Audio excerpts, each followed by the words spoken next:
Throughout man's history, food preserving has included smoking, freezing, drying, and salting. In the early 19th century, Nicholas Alpert built a factory to preserve foods in hermetically sealed glass jars and to sterilize them by boiling. But glass was breakable, and so in 1810, an Englishman named Durand invented the tin can, first used by the military in the War of Independence. And soldiers, it seems, first developed the handy can opener.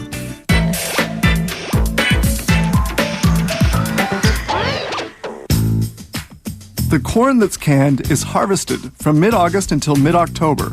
Canning is done very quickly. Less than 4 hours pass between harvesting and canning procedures so as to conserve much of the nutritional value of the product to be sold.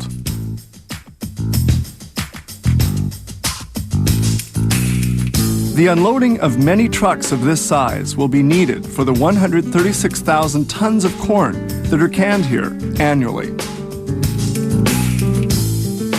The cobs are transported into the plant on this conveyor. They will first have to pass through a kernel remover. Equipped with several counter-rotating cylinders, this unit removes the leaves and the silk which surround the cob. Within only a few seconds, the cob is completely stripped of its covering. Once clean, the cobs fall into this chute en route to the next processing step. Here they're lined up, ready to be handled by the kernel remover.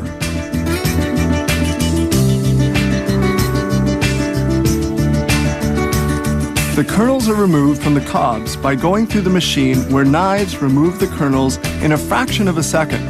Each of these units remove 1.5 tons of kernels per hour. Twice a day, the machines are stopped to inspect the blades, to clean and sharpen them. The corn kernels fall into the middle, while the cobs themselves are moved to the sides. Both kernels and cobs move along on their separate ways in the process. The kernels enter into this rotating drum, which removes any particles larger than the kernels.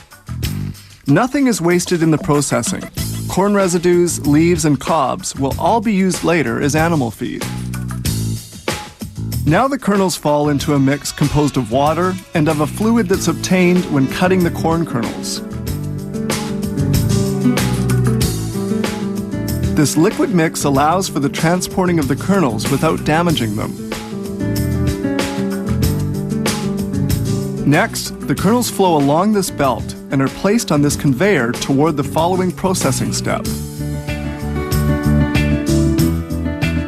Bleaching is done in this huge cylinder. A worm screw brings the bleached kernels to the surface. A visual inspection verifies the quality of the kernels. All that remains is to pack them into these leak-proof cans. Thousands of cans of every size are carried to the filling department. Filling the cans is done from this rotating filling machine. This filling machine can handle 300 to 450 cans a minute. The kernels which fall to the side are gathered up later in this cylinder and returned to the filling line. Here a brine composed of water, salt, and sugar is added. Covers are securely attached onto the containers, but the canning is not yet finished because they have to proceed with some very important tests.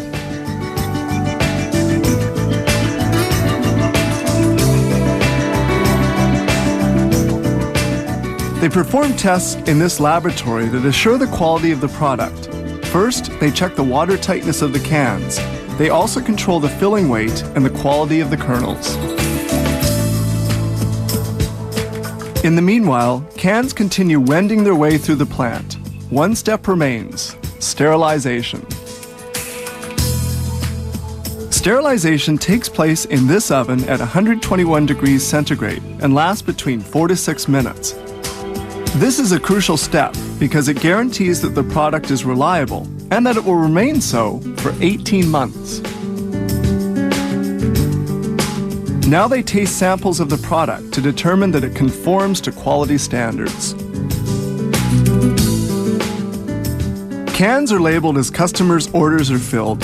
In this facility, they produce an amazing total of 43 million cans of corn.